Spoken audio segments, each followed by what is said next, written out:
अपने घर पर स्वस्थ और सुरक्षित होंगे और मन लगाकर पढ़ाई कर रहे होंगे। और आज जो हम पढ़ेंगे फिजिक्स में, वो पढ़ेंगे ट्रांसफॉर्मर। ट्रांसफॉर्मर की डेफिनेशन देखेंगे, उसके बाद इसका प्रिंसिपल देखेंगे, उसके बाद ये कैसे काम करता है और what are the mathematical equations to solve the problems of transformer. So my dear student, first of all we will see transformer. ये ट्रांसफॉर्मर होता क्या है? It is N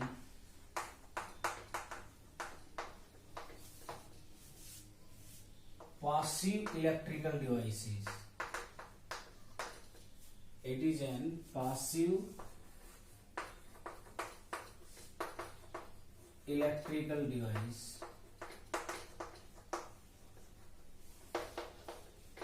which transfer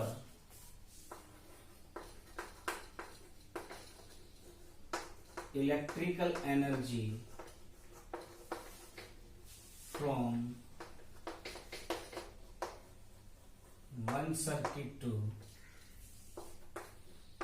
another। सबसे पहले देखिए कि ये पासिव का मतलब क्या होता है। पासिव का मतलब ये होता है कि खुद अपने आप कोई एनर्जी क्रिएट नहीं करेगा, ना इसके अंदर कोई ही एनर्जी डिसिपेट होगी। और दूसरी बात क्या है कि क्या करेगा, इलेक्ट्रिकल एनर्जी को एक सर्किट से दूसरे सर्किट में ट्रांसफर करेगा। अब ट्रांसफर के टाइम में खुद अपने अंदर ये एनर्जी को डिसिपेट नहीं करेगा। अब देखिए ये एनर्जी ट्रांसफर कैसे करेगा, ये आपको वर्किंग में और अच्छे से समझ में आएगा। इसका प्रिंसिपल क्या है? प्रिंसिपल मतलब कॉन्सेप्ट क्या है इसका, जिस कॉन्सेप्ट के ऊपर ये काम करेगा।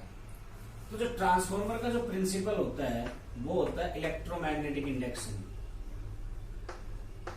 क्या होता है? इलेक्ट्रोमैग्नेटिक इंडक्शन, जिसको हम शॉर्ट फॉर्म में कहते हैं EMI, इलेक्ट्रोमैग्नेटिक इंडक्शन। और जो दूसरा जो कॉन्सेप्ट यूज करते हैं इसमें, वो यूज करते हैं म्यूचुअल इंडक्शन का। अब देखिए ये इलेक्ट्रोमैग्नेटिक इंडक्शन क्या होता है और ये म्यूचुअल इंडक्शन क्या होता है, वो देखते हैं। अब देखिए इलेक्ट्रोमैग्नेटिक इंडक्शन क्या कहता है कि जब मैग्नेटिक फील्ड में चेंज होगा तो मैग्नेटिक फ्लक्स में भी चेंज होगा, और जब भी मैग्नेटिक फ्लक्स चेंज होगा तो ईएमएफ इंड्यूस होगा। ये कहता है ईएमआई। फैराडे ने कहा था कि जब भी आपका मैग्नेटिक फ्लक्स में चेंज होगा तो due to change in magnetic flux there will be EMF induced. और म्यूचुअल इंडक्शन क्या कहता है कि मान लीजिए एक सर्किट में ईएमएफ इंड्यूस हुआ ई, तो दूसरे में भी जो उसका जो पड़ोसी वाला जो सर्किट रहेगा उसमें भी ई ही इंड्यूस होगा। ये कहता है म्यूचुअल इंडक्शन। म्यूचुअल का मतलब आपसी होता है ना भाई, बराबर बराबर। अच्छा ठीक है, तो अब देखेंगे कि इसका कंस्ट्रक्शन क्या होता है, ट्रांसफॉर्मर का कैसा दिखता है। अरे प्यारे बच्चों, अगर तुमसे कहे कि ये ट्रांसफॉर्मर तुमने अपनी जिंदगी में कहां देखा, तो जरा सोचो कहां देखा होगा। तब तक हम कंस्ट्रक्शन का इसका डायग्राम बनाते हैं, दिखता कैसा है, इसका जो इंटरनल स्ट्रक्चर होता है वो देखिए। ऐसे करके ये सॉफ्ट आयरन कोर रहती है,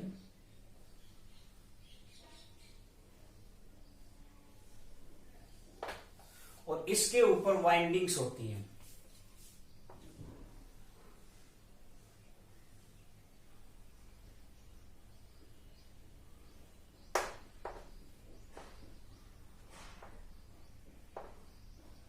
ये जो साइन होता है ना, ये वाला साइन, ऐसे करके साइन वेव टाइप, ये वाला, इसको हम एसी का सिंबल है ये, तो ये हमारे पास हो गया एसी सोर्स या एसी वोल्टेज। और एसी का मतलब, ए का मतलब अल्टरनेटिंग, सी का मतलब करंट। और इस दूसरी साइड जो रहेगा, इधर भी वाइंडिंग्स रहेंगी,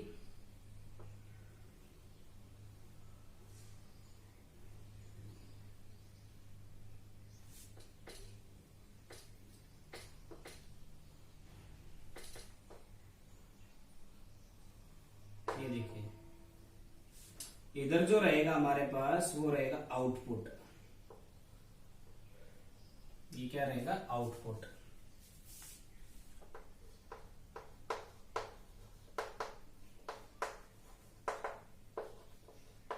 आउटपुट वोल्टेज। जो ये वाला जो ये आपको दिख रहा है ना रेक्टेंगुलर, ये एक्चुअल में ये जो दिख रहा है आपको ये ऐसे रहता है, प्लेट होती है, प्लेट्स ऐसे रेक्टेंगुलर टाइप में, और उनको लेमिनेट करके क्यूबोइडल शेप बन जाता है। तो इनको हम बोलते हैं लेमिनेटेड कोर। क्या बोलेंगे? लेमिनेटेड कोर, है ना। और ये वाला जो सर्किट आपको दिख रहा है इसको हम बोलेंगे प्राइमरी कोयल। क्या बोलेंगे? प्राइमरी कोयल।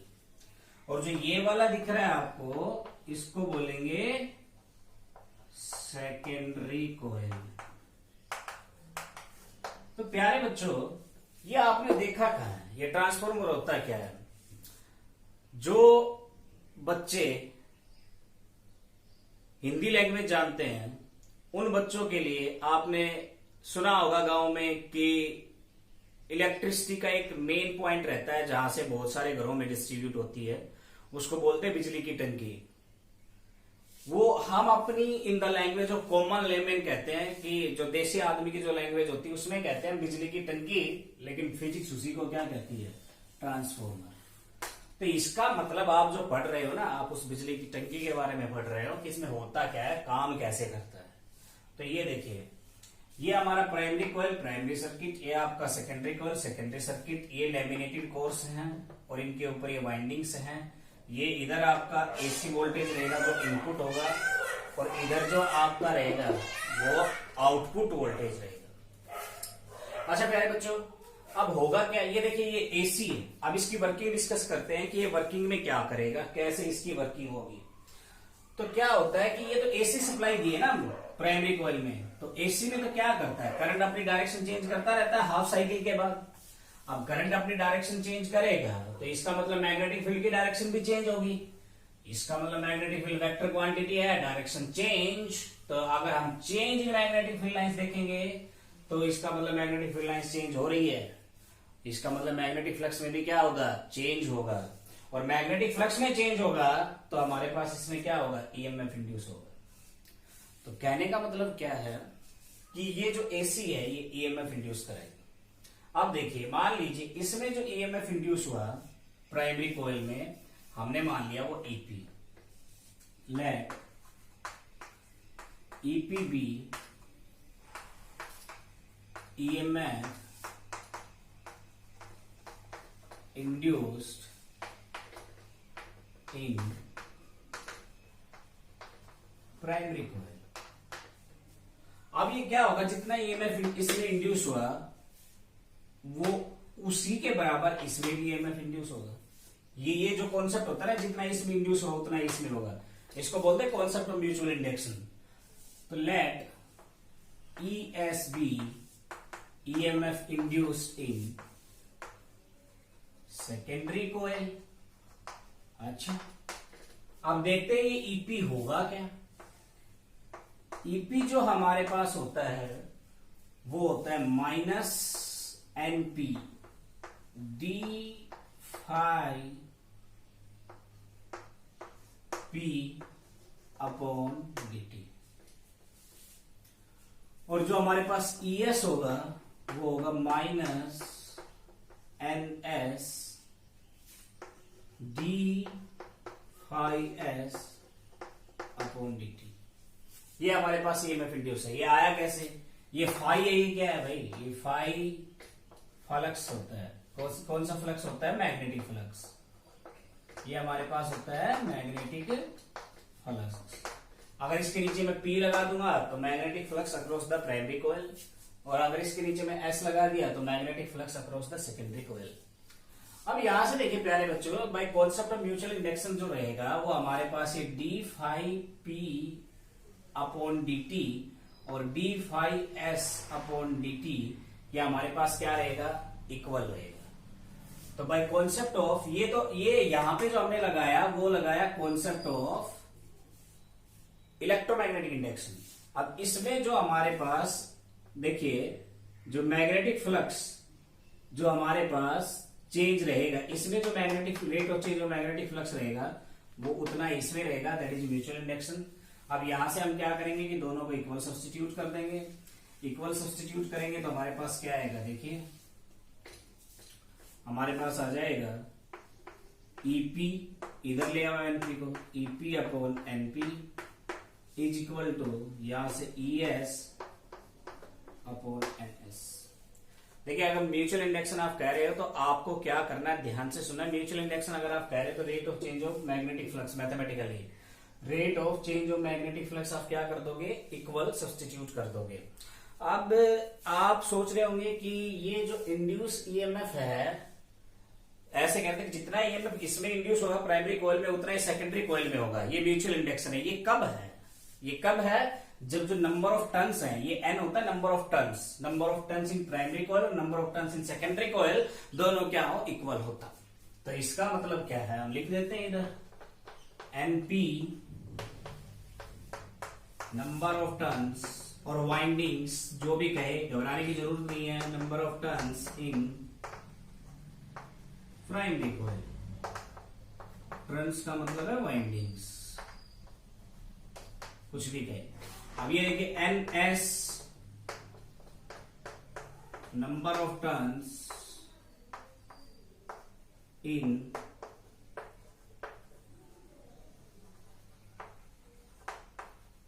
Secondary coil. बहुत अच्छे भाई। अब यहां से देखिए ईपी अपॉन ईएस, क्या किया मैं, बस इसको मैं इधर ले आया, एनपी को इधर लेके चला है, तो NP upon NS.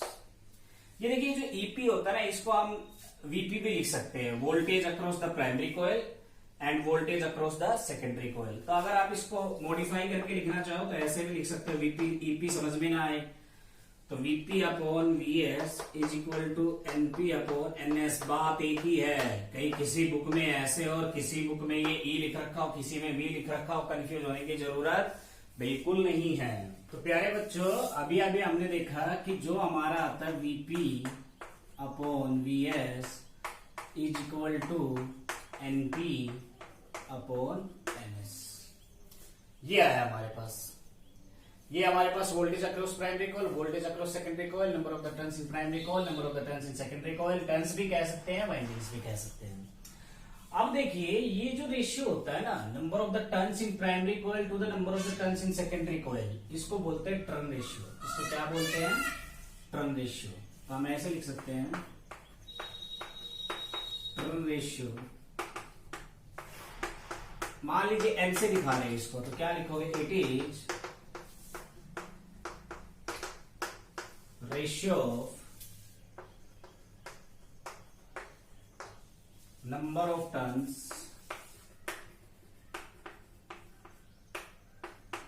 in primary coil to number of turns in secondary coil। देखिए रटने की जरूरत नहीं है, सीधा फॉर्मूला है तो लैंग्वेज बना सकते हैं। N number of the turns in primary coil upon number of the turns in secondary coil, ये हमारा टर्न रेशियो होता है। ध्यान रखिए इस बात को। अब क्या है कि जो एक दूसरा रेशियो और होता है हमारे पास, जो दूसरा रेशियो होता है उसको हम बोलते हैं ट्रांसफॉर्मर रेशियो। जो दूसरा रेशियो होता है उसको क्या बोलते हैं, ट्रांसफॉर्मर रेशियो। तो देखिए ट्रांसफॉर्मर रेशियो के बारे में देखते हैं, ट्रांसफॉर्मर रेशियो क्या होता है।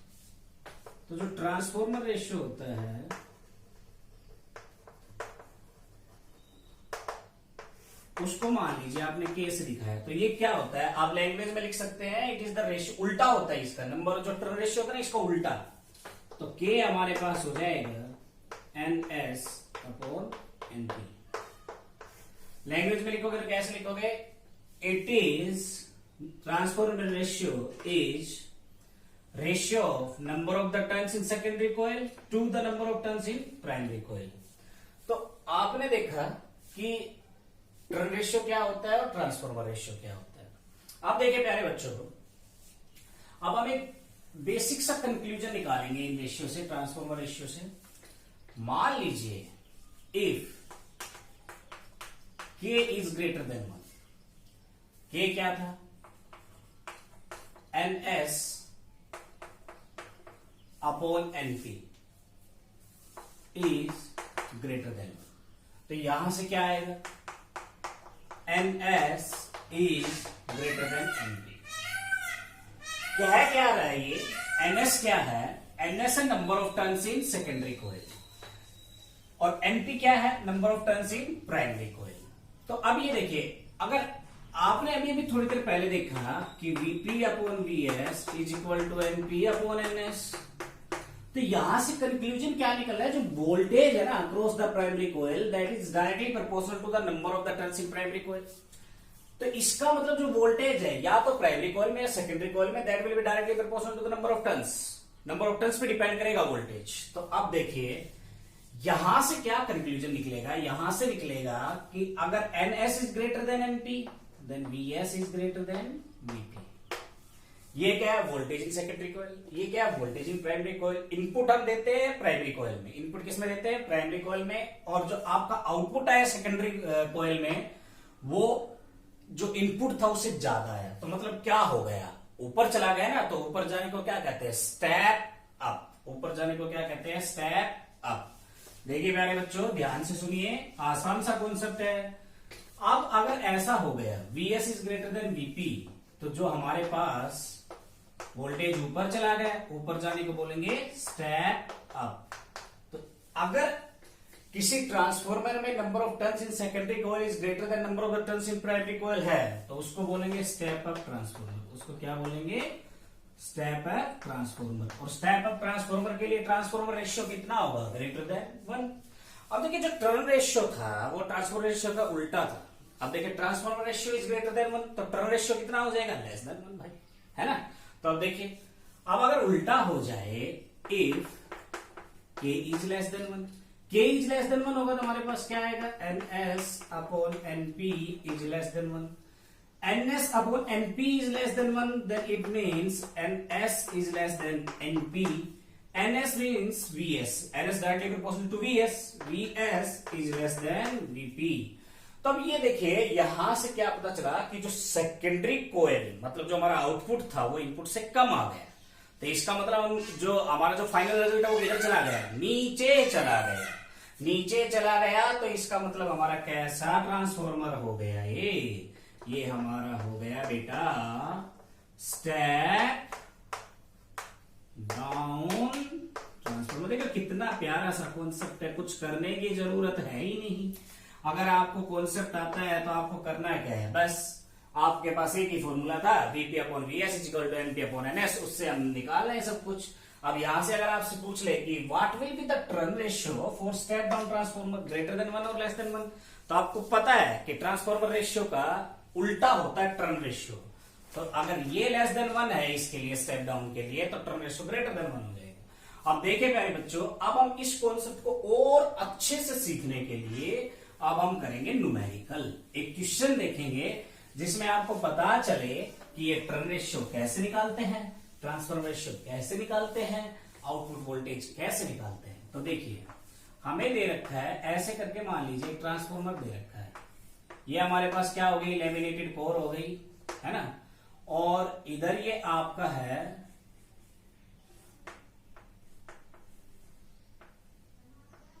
इनपुट, ये आपका क्या है, इनपुट, जिसको आप प्राइमरी कॉइल बोलते हो, ये आपका प्राइमरी कॉइल है।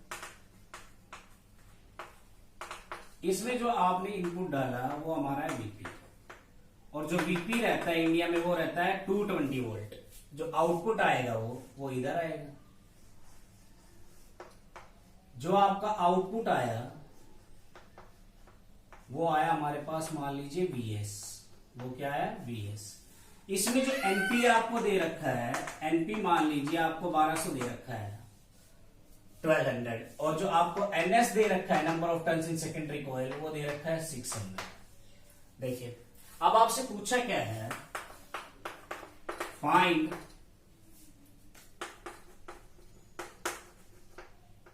ट्रांसफॉर्मर रेशियो, दूसरा है find turn ratio, state type of transformer. देखिए प्यारे बच्चों, अगर आपको कॉन्सेप्ट पता है ना तो आप इनको सिर्फ 2 से 3 वर्ड में आप इनको सॉल्व कर दोगे। ये देखिए, ये हमारा state type of transformer and find output voltage, ये हमारे पास क्वेश्चन। तो देखिए ट्रांसफॉर्मर रेशियो अभी अभी हमने देखा था क्या होता है, के, और के किसके बराबर होता है, NS अपॉन NP।